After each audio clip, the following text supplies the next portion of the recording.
Hello, I just wanted to let you guys know that this episode of Cardistry Talk, there's not a lot of video or graphics in this. It wasn't heavily edited. I kind of just wanted to keep it raw and uncut and kind of just, in the moment. So if you guys are watching this, I would recommend just listening to it, and I think that's the best way to enjoy this. All right, thanks guys. Hi, I'm Caleb. I'm a cardist, and I'm interviewing other cardists to see how and why they create, so we can learn how to grow as a community. Welcome to Cardistry Talk.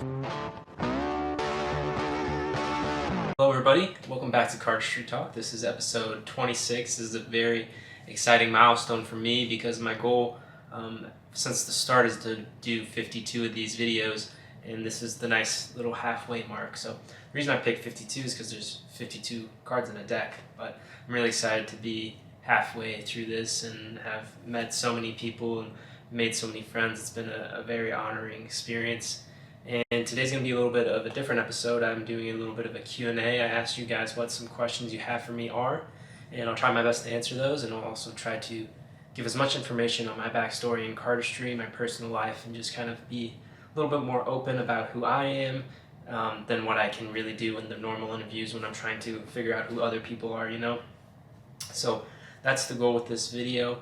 Just to start off with, I'm going to start with the question that I would usually ask everybody else is kind of how did I get started into cards and cardistry, so I'll just jump into that. So I remember back in high school, I did a lot of soccer and track and stuff of that nature. I was very much into sports and just trying to keep busy. I really hated being bored.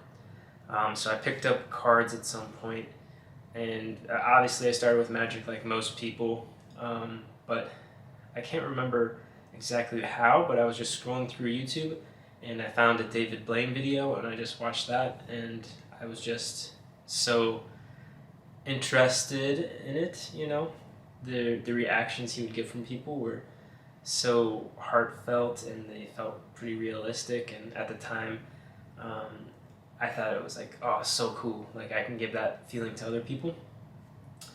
And so I learned cardistry. I was actually not cardistry, sorry. I picked up Magic, and I was actually pretty good at it, I think. I think I'd be considered better than most, but I was an introvert, and I am an introvert.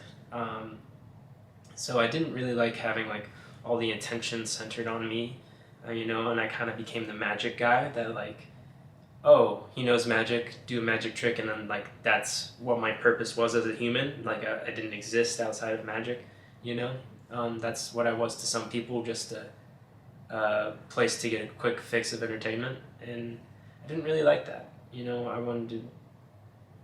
I really enjoy having deeper relationships that are one-on-one instead of just being like almost like a toy to other people. And I'm not saying magic is bad, I'm just saying it doesn't really fit what I like, Magicians are crazy cool and I have an immense respect for them, but it just doesn't really interest me. And that's kind of the reason why, like I said, I'm an introvert. I really enjoy doing things on my own and not being pulled out of my comfort zone, I guess. But yeah, so I eventually saw kind of cardistry just by looking at YouTube, and I realized that was just a much better fit for me, and I just kind of got hooked on it. I remember I was seeing like, there's one video in particular, Silent Transition by Dimitri O'Leary, which if you haven't seen, go watch that. It was absolutely mind-bending at the time, and I wouldn't be doing cardistry if I hadn't have seen that video, because that really just filled me up with inspiration. But that video, I think, was one of the first ones I saw where I was like, hot dang, this is something I want to do. It was such a good video. Definitely go check it out if you haven't seen it. There's some moves in there that are like, they haven't aged well, or they're just kind of classic moves like L cut. But there's also some stuff in there that just really hasn't been replicated yet. Dimitri O'Leary, especially at that time, was just such a powerhouse, at least to me, and it's just incredible cardistry. But that's kind of how I got started into cardistry. I didn't have too many decks. I remember I used to save my lunch money, so like $2.75 I think was what I got for lunch, and I would skip every day or two so I could have a deck. basically every week or so. I did that for a while, so Mom, if you're listening to that, I apologize, but that's something I did. I did that for video games too. I should have ate more as a kid. I did not eat my lunches. I saved that money up because I didn't have any form of making money at the time. So I did cardistry. This was in high school as well. For a year or two, I kind of just did it as something like I did on the bus in between, soccer games or whatnot. It wasn't something that I was super deep into. I didn't really have any moves that I would consider moves I've created. Back then, it was just kind of, I learned what the worm, Sybil. I don't even know if I really consciously understood that you could create moves, I just kind of learned some of the popular ones from other people. And then I kind of fell out of it once I got into college after that year or two. I still enjoyed it, and I still could pick up a card and do the worm. Most of that was muscle memory, but I wasn't actively learning new stuff. I don't even know if I kind of realized that there was a cardistry community in general. But I just kind of focused on soccer and schooling, so that was my focus. And like I said, I still dabbled in cards and stuff, but it wasn't progressing my skills or anything. It was just kind of comfortable with what I had done and not really interacting with anybody. So then eventually, COVID happened in 2020, last year. And I had all this extra free time, and I wasn't able to do soccer, and that was one of the main things I did, so I kind of needed a new hobby to fill up that space. So I still had decks laying around, not a lot, it was 5 or so. I was like, okay, maybe I'll try out cardistry again. So jumped back into that, and I don't remember I don't know if I just saw the decks and was like, okay, let's look at cardistry, but I just went down a rabbit hole. There's so many videos and so much stuff has happened since I was in the community, or I wouldn't even say in the community, but when I was looking at the community, so much has changed. There's so many more brands, Back in when I left, it was really only Fontaine, Theory 11, and Illusionist were the only brands around. And now we have Orbit, Art of Play, which, they were around too, just in a different name. Cardistry Touch, OPC, etc., etc. There was such a growth and boom that I wasn't part of. It was really weird to come back and see it grow so much. So I got hooked pretty much out the gate. I saw this brand called Organic Playing Cards post. They had these little communities called the Garden Hangouts, and I was like, okay, this would be a really cool thing to do. And I think I literally saw that the first week that I was kind of getting back into cardistry. So I got into one of those groups. 2 weeks later, maybe, we met for the first time. I'm part of what they call the Chili Peppers group, which is led, if you will, by Sam Gordon, who has also been on the show. But that kind of led me to stick with cardistry because I actually had some community. I actually met some people because I don't think I would necessarily still be doing it if I didn't know people in the community. And this show and just cardistry in general, I probably wouldn't be doing as much if it wasn't for Organic Playing Cards. So that's why I have a very big respect for Cam and his community outreach. I think he's doing some really great stuff. That's why I've collected all the decks from OPC, and that's why I kind of gear my content, I guess, towards including his decks a lot. Because I wouldn't be doing this show or cardistry if it wasn't for the Garden Hangouts and the Chili Pepper group. Around that time, I was working full-time at my work still, but there was only 1 or 2 people in the building. It was during the essential time, and I was considered an essential worker. So I was basically alone and working, and I needed something to keep me kind of sane, so I was listening to a lot of podcasts, and I listened to anything cardistry related I could find, which really wasn't much. There was a couple podcasts that were from Magic podcasts with cardistry people like Sean O, and then Decking Around was just kind of starting out. I think they had maybe 10 or 12 episodes when I was starting to listen, and I listened to 3 or 4 I was interested in, and I really enjoyed it. I really have a respect for Decking Around. I think they're doing really great stuff, and I can't imagine how much time it takes to put out the content that they do. I only make like 1 or 2 videos a week, and I feel like it takes up so much time. But I have a great respect for them. I remember when I was first starting out too, I was really worried that they would think I was a copycat of Decking Around when I was starting out. So I kind of tried to gear my content a little bit differently. Keep it shorter, 30 minutes to an hour, and make more of an interview one-on-one instead of a kind of group chill type thing that they have at Decking Around. But I've never gotten the comparison before, so I'm happy, and I've talked with them a little bit, and they seem to be totally okay with what I'm doing and like what I'm doing, so I'm very appreciative of that. But I messaged my group in the Chili Peppers, is there a Cardistry podcast? And if so, would people be interested in it? And really the question I was asking was, is there a Cardistry podcast? Because I wanted to listen to it. I didn't really think or want to create one, but I think they thought I did, I guess because the way I worded it, and so they asked me, when are you going to start the podcast? And I'm like, I don't know. I guess I'm starting a podcast.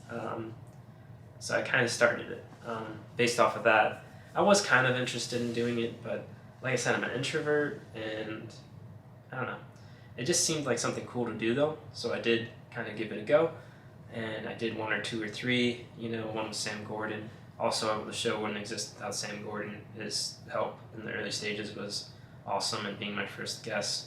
It was around episode 5, I believe, and I wasn't uploading weekly at that point. I was just I was trying to do bi-weekly, and I really wasn't hitting that goal at all, so once every 2 weeks. It was around episode 5 with Andrew Shea. I really enjoyed my talk with him, and I'm like, okay, this is something I enjoy and I want to do a lot of. So that's kind of when I tried to switch to weekly. And I pretty much kept that for a while until around November, December, just because things got busy for other people and myself as well. So I just kind of took some of that time off and released videos as I could, 1 or 2 here and there, and kind of focused on other videos outside of the interviews as well. And then now, back in January, I started doing weekly interviews again. So that's kind of the whole journey from learning cardistry to kind of how Cardistry Talk got started out. I still have a lot of plans for Cardistry Talk and a lot of things coming, so definitely be excited for that.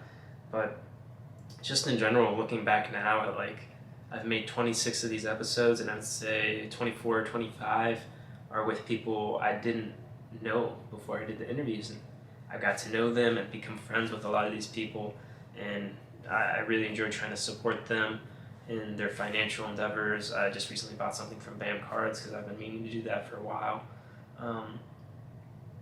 But it's just been such a nice experience getting to meet a lot of people, and whenever I do go to a Cardistry Con or something like that, it's going to be a very surreal experience to just be walking around and seeing these friends that I've made in person, literally probably dozens by the time this happens, of people.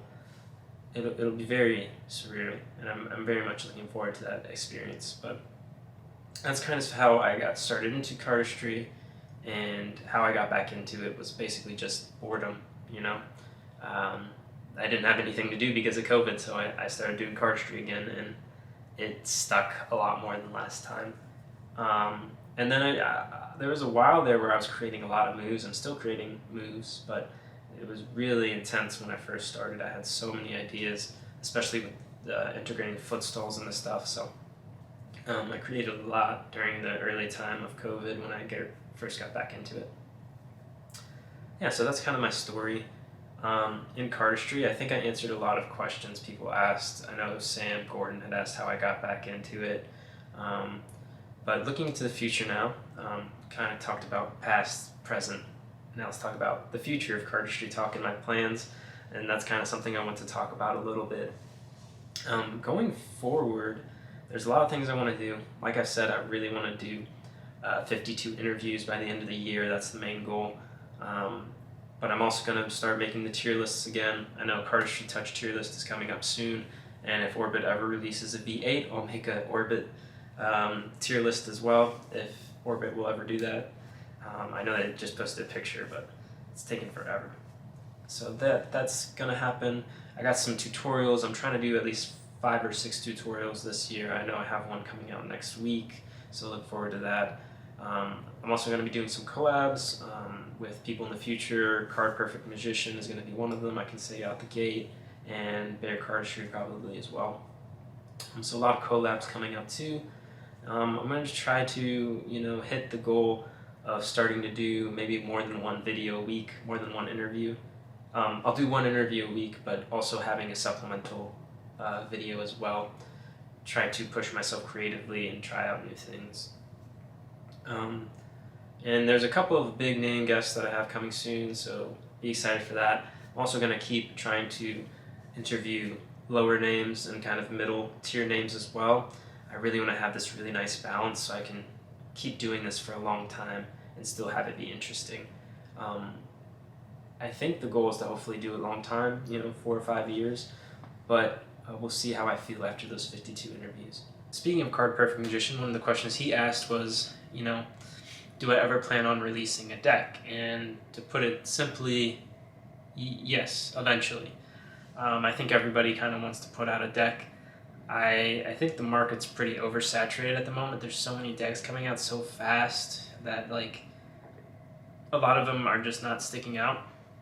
And that's what I'm kind of afraid of. If I just release a deck that's just kind of average, then what was the point of even making it, I want to make something that's really wows people and is something totally unique. So I'm going to go to the drawing board. I'm thinking about it a lot right now. Things that I really like about playing cards, I really like circle backs. I really like when there's 52 different designs on the back. Stuff like that, and kind of incorporating it and to see what I can make that is new and unique, So I'm in the very early stages of trying to maybe potentially design a deck. But like I said, it's really early on. I'm just starting it now. I think the goal is to hopefully, at my 52-second interview, maybe release a trailer or launch the Kickstarter. I think that would be pretty cool, but I would have to get started right about now. So we'll see how that turns out. That's kind of where I am headspace-wise when it comes to making a deck. I definitely want to do one. I think everybody would agree that they want to do one eventually, but I want to make sure it's unique, good, and something special, and not just a recolor or something like that, like a lot of cards are these days. So I'm making a deck eventually. Look forward to it. Hopefully the 50-second interview, something will drop for that. The only other things really that I have planned for Cardistry Talk, I'm going to keep working on the Discord and trying to improve that. And then also I want to really hopefully be able to meet people in person at some time, whether that's through jams or conventions. I'm really hoping COVID will kind of slow down here because we have a vaccine and a lot of people already have it now. So hopefully that'll kind of slow down and we can get to the point where we can jam and I can meet some of you guys in person. That would be amazing. But that is something I'm really looking forward to in the future as well. So I opened the floor to questions from you guys on Instagram. So if you're not following me on Instagram, go ahead and do that. But I'm going to answer some of these questions now. I got to go get my phone real quick. So just starting from top to bottom, Miles Newton was asked how I got the Peelers V1. A lot of people asked me about how I kind of completed my OPC collection, and I mean, there's not an easy answer to that. Obviously, I've traded, and I know Cam personally, so he was able to help me out. I got the Peelers V1. I think I'm allowed to say this just as a little bonus gift for helping with the trailer. He was planning on giving one to me and Sam at the end of the trailers once we done finished. But at one point I was like, hey, can I just trade you for a used Peelers V1? Because that's really, I didn't even need a new one. I would have been totally content and happy with a used Peelers V1. I would have gave him money or something, but he's just such a nice guy, and he knew that I was trying to complete the collection, and I had helped him out with that trailer, and I pumped out a lot of content with his cards, so it was just kind of a nice gesture from him, and I was really appreciative of that. When it comes to the OPC collection though, and finishing it, there was a couple of trades that I made. I traded with Tom Tran, who is a good friend of mine, for the Snackers V1 and the Squeezers V2, and then I didn't trade, but I paid Ben Sherrill for the Squeezers V1, and was able to get those at decent prices because they were used. So if you guys are ever trying to complete a collection, I would recommend looking at used decks or seeing if people are open to getting rid of some of their used cards, because a lot of people, they buy a deck, they use it a little bit, and then they don't do anything with it, and would be totally happy with trading or letting you buy it for a better price than what it would go for new. So if you're trying to complete a collection, I would recommend trying to go for used decks. Next up, we have Glider's Cardistry. So my friend Will probably asked, what do I use to edit my podcasts? So for the video podcast, I use Sony Vegas Pro. The only reason I use that is because it's what I used in high school. I had a film history class, and we made a couple films in there, and we used Sony Vegas Pro, so I just continued that as an adult because I kind of know it a little bit better than anything else. And it was also on sale. Humble Bundle was selling it for like $15, I think, which is a steal, a really good bargain. So I got it from Humble Bundle for $15, and I used Sony Vegas Pro. I believe it's 16 Platinum is what it's technically called. It's like 1 or 2 editions behind, but it's totally fine and works great. Card Perfect Magician asks what inspired me to make the podcast, and he also asks, do I ever plan on creating my deck? But I kind of already answered that. What inspired me to create the podcast? I just wanted to listen to a cardistry podcast. I figured if I wanted it, then other people probably wanted it, so I just kind of did it. And I found out quickly that I actually kind of like interviewing and getting to meet people one-on-one. I don't talk a lot to people because I'm an introvert, but this kind of forces me to do so. And I've gotten to meet a lot of really cool people, and a lot of people that I want to hopefully make better relationships in the future. And I definitely need to do a better job of keeping in contact and talking to some of the previous guests we've had. Sci-Fi Soldier has asked, what are your favorite videos of your pet, and can you send a video of your cat playing fetch? So yes, I have 3 or 4, well, the house I'm living in has 3 or 4 pets. We have 2 cats and a rabbit. One of the cats is very close to me and named Mowgli, and he particularly he'll play fetch just like a dog. It's kind of crazy. Hopefully I'll have a video up on, if you're watching this on YouTube, but my cat Mowgli likes to play fetch. It's very interesting and weird. I love pets. I've always loved cats, so if I ever move out of here, I'll definitely pick up a cat. But yep, that is what that question is. I'm a pretty cool dude, so that's Sam Gordon asked, what got you back into cardistry? Answered that earlier. I was just kind of bored. I wish I had a better answer, but that's really what it was. I was bored, and I had this old hobby that I hadn't touched in a long time, so I picked it back up, and now it's kind of my main hobby. Soccer used to be my main hobby, and outside of work, I still interact with soccer a lot through work, but outside of work, I would say my main hobby is now cardistry instead of soccer. So it's weird how that kind of changed. Odyssey Slights asked, thick or thin stock? I'm all about that thick stock with just quadruple C's, very thick. No, overall I probably prefer thin, crushed stock when it comes to cards, but I always want a variety of different feels and kinds, because if I were to just have exclusively crushed, it'd be really boring. I'm always trying to find different and unique feeling decks. That's kind of why I've picked up some more expensive decks, is because they're unique feeling, like Winds and Absolute Vodkas. I've picked those up and they're pretty expensive, but I'd really want stuff that feels unique, and that's kind of a big driving force for the stuff I try to buy. Is either, is it unique feel, or do I like the company, what the companies are doing? So when it comes to stock, it usually I'll try to go for a variety, but overall I probably prefer crushed. Yeah, and then just in general, when I go to buy cards too, I usually look at the brands, what the brands are doing. My 3 favorite I can say right now, and I'm totally comfortable saying these, Organic Playing Cards and Momentum and Cardistry Touch are probably my big 3. Those are my 3 favorite brands, and I'll probably always try to buy from them when they release the deck, unless they do something very stupid. And then for the other brands, I just kind of pick them up as I see if I really like something. Like the Halloween Fontaine deck, I don't buy a lot of Fontaines, but that one I knew I needed to have because I'm a big like horror fan, and not big horror fan, but I'm a horror fan, and especially Halloween series, so I knew I had to pick that one up. Or like checkerboards, I knew I had to pick them up when I saw it. So those three bands, Cardistry, Touch, Momentum, and OPC, I'll buy no matter what, and then the other brands I'll kind of pick and choose which ones I really like. Then someone asked about, some beef in the cardistry community that's happened in the past. I really don't want to comment on, when people are beefing or whatever, I want to try to keep things as positive as possible. There's not really a point in, egging anything on. If I ever get in a beef with anybody, feel free to say I'm stupid, but just kind of ignore the whole situation, so it just kind of fades away, I guess. I don't know. There's no point in like poking beehives, I guess, if that makes any sense.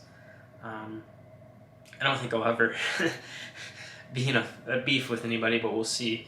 But yeah, that stuff's just kind of dumb, and I kind of try to avoid that. And then I've also got some questions from the past. I've done a Q&A before, and I'll kind of elaborate on some of the answers that I had given. Someone asked, what's your favorite cardistry move? So depending on what type of move, I would give different answers. So for a move that I didn't make, it would probably be Spring, or TIE Fighter. TIE Fighter is really great. Spring is like, one of those beginner moves that everybody loves. So for a move I didn't make, it would be Spring or TIE Fighter by Matt Boudoir. And then personal move, probably be between Kraken and Tide. I would used to say Kraken, and I think most people really like Kraken, but I really have been enjoying Tide, which is actually the tutorial that's coming out next week. It's just a very simple, unique add-on to any combo. I feel like it's one of those like things that like a beginner could learn and could intertwine into what they're learning, and it's really cool to find something so simple that hasn't been done yet, because it's really just a variation on the smear fan. And to find out that there's a variation on the smear fan is very exciting, because it's a beginner move, and not even the beginner moves have been fully explored yet. So that's what I find really exciting and really cool about Tide. So Tide or Kraken, I'm kind of on the fence about that. And then someone asked what my favorite deck of all time was. So Tally-Hos, Circlebacks are my favorite deck of all time. They're a very nice, cheap, disposable deck. You can get them for $2 or $3, and they feel great. And then the Circleback on the design is super great. I love Circleback Tally-Hos. It's always going to be my favorite card. Like, it's never going to change, I have like 3 bricks or something because I always want to have them, and I always love giving them out. It's like really cool giving out decks, giving out something you're like, this is one of my favorite things. Here you go. And it's really nice about cardistry and playing cards that you can do that, because it's so cheap. So yeah, Tally-Hos are my favorite deck of all time. What music do you listen to? So currently I listen to kind of everything. A lot of times right now I've been listening to James Blake and Bon Iver. I go through spurts a lot of times, but I try to listen to as much genres of music as I can, and like just as much as I can. I have Spotify Premium because I get my money's worth of using that, because I really try to explore music as much as possible. And yeah, I don't think that's ever really going to change. The only music that I don't really listen to is country, and hopefully I don't offend anybody with that, but I don't know. It's just something about it. I don't know if it's a stereotype, but it all sounds really similar to me, and it all seems sad. And you can say the same thing about rap. It all sounds similar, and it's all about money and all that stuff. But I don't know what it is about country, but it just doesn't vibe with me. A lot of these questions I've already answered. So like, can you show us your OPC collection? Which actually, I don't know if I've said this. I've actually completed it at this point. I have one of every deck, except for the new ones coming out. But yeah. And then dream for the future of Cardistry Talk. So yeah, I didn't mention this earlier, but there's 2 other concept ideas that I have that I would like to potentially do.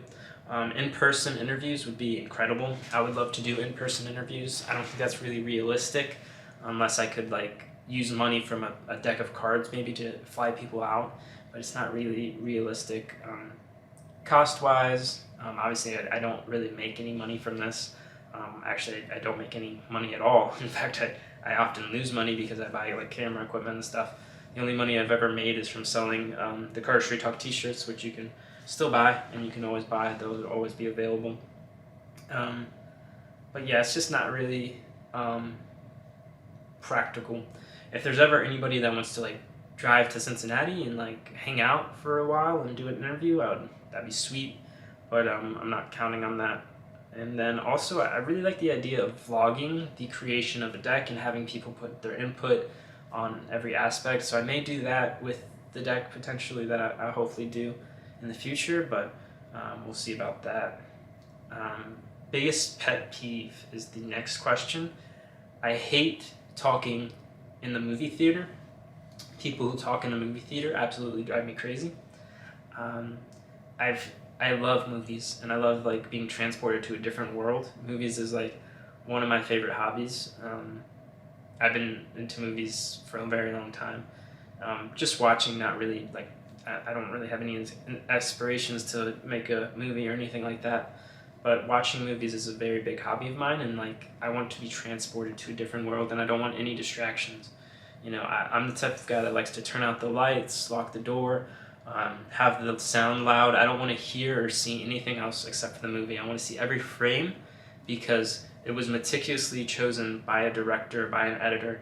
This is what they want you to see. So like I'm very, I want to absorb as much of it in as possible so I get the best experience. And when people are talking or on their phone, it really bothers me. So I think movies in general are like an experience that's best by yourself, probably.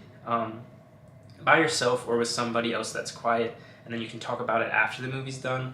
But I really hate like group movies, you know, where you're watching it with 20, 30 people, because there's so many distractions, even like the little stuff, like people grabbing popcorn and stuff. I don't want to hear that. I want to hear the movie.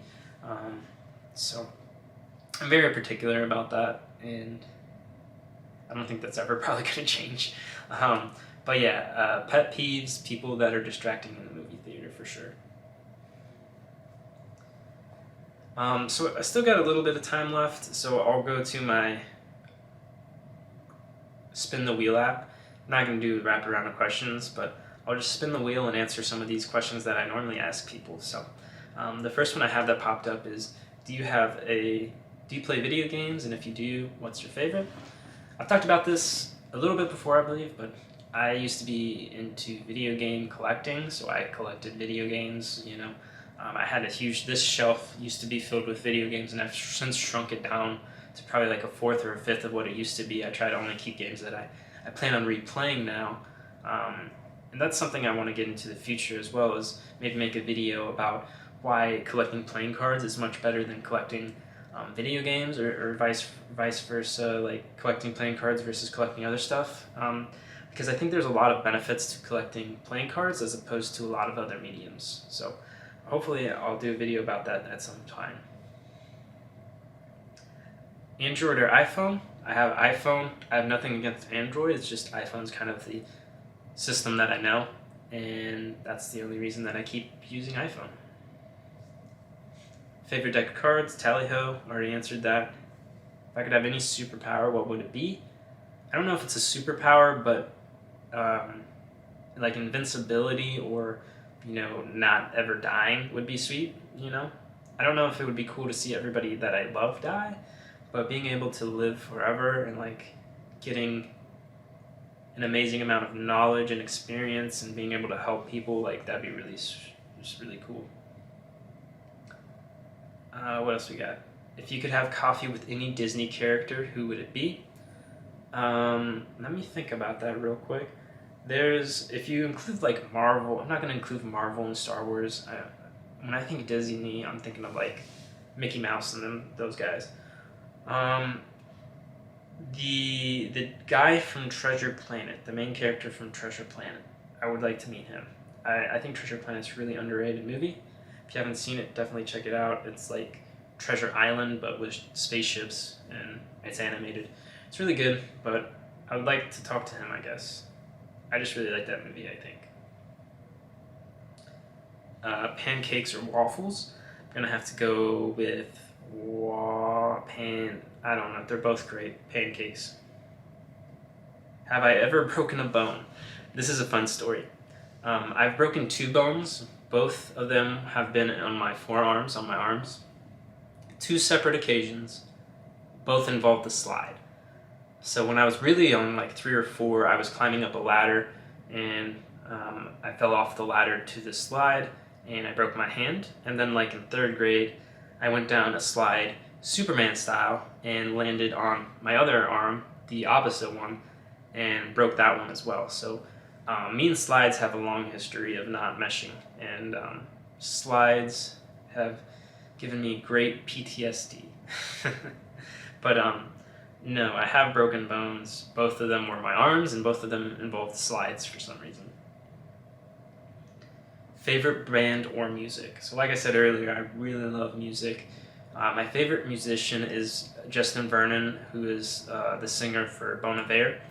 I love Bon Iver. Their stuff is so unique, and they have such a variety of music. They have like their really early stuff's acoustic, and then the newer stuff is so experimental.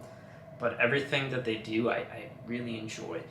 Bon Iver, Tame Impala's up there, and Coldplay as well. But Bon Iver, man, that band just hits right for me. Coke or Pepsi? I'm a big Coke fan. Orange Vanilla Coke specifically is my favorite soda in general, probably my favorite drink in general. Definitely Coke. I'm the type of guy that if someone says like, is Pepsi okay, then I'll probably say no, and I'll probably opt for a water or a Dr. Pepper. But yeah, I'm a big Coke fan. I don't know if that's because I thought a lot about this too. I don't know if that's like from movie theaters, like ingraining in my head that Coke is good. I don't know. Cats or dogs? I definitely prefer cats. We'll do 3 more questions, I guess. Toilet paper over or under? It's gotta be over. Simple question. Favorite movie? My favorite movie is probably either Shawshank Redemption or La La Land. They're completely different styles of movies. La La Land's like this really great musical, which has like a really based in reality type. It's the most based in reality musical that I've ever seen. Like a lot of musicals are fantastical, and La La Land kind of is grounded, I would think, and that's kind of why I like it. It subverts your expectations. And then Shawshank Redemption, it's just such a good movie, and it was actually filmed close to where my grandparents live, and I just have a strong connection with that movie. I just always really enjoyed it. It's one of the best movies ever made, obviously. It's like #1 on IMDb as well. But yeah, those 2 are definitely 2 of my favorite. And then the last one, favorite TV show right now. I don't watch a lot of TV. Like I said, I like movies preferably, or video games. But recently I watched Midnight Gospel, and that was good, and I really enjoyed that. Not really watching anything at the moment. If you were to ask me like what my favorite TV show overall time has been, it would probably be Breaking Bad, and then Dexter would be up there as well. Dexter would probably have been my favorite if they didn't botch the endings. I feel like the ending on that was kind of rushed. So, and I'll do just one bonus question. We'll just say favorite type of food. I really love tacos, and I really love sushi lately. I've actually been trying to learn how to make sushi. So those are some random questions. Thank you guys for listening. I know this has been totally different from the usual. Next week I'll be back interviewing other people, but I thought this would be a nice change of pace, and I really wasn't able to get anybody for this week. So I appreciate you guys listening if you did all the way to the end, and I think I'm going to do a giveaway, so check my Instagram since I'm halfway through to 52. So thank you guys for watching. If you haven't yet, subscribe or follow me on Instagram or podcast. Follow, subscribe, like, all that stuff. I really appreciate it, and every bit of support is support and helps out. So thank you guys for watching, and I hope you have an excellent day. I know I will. Peace.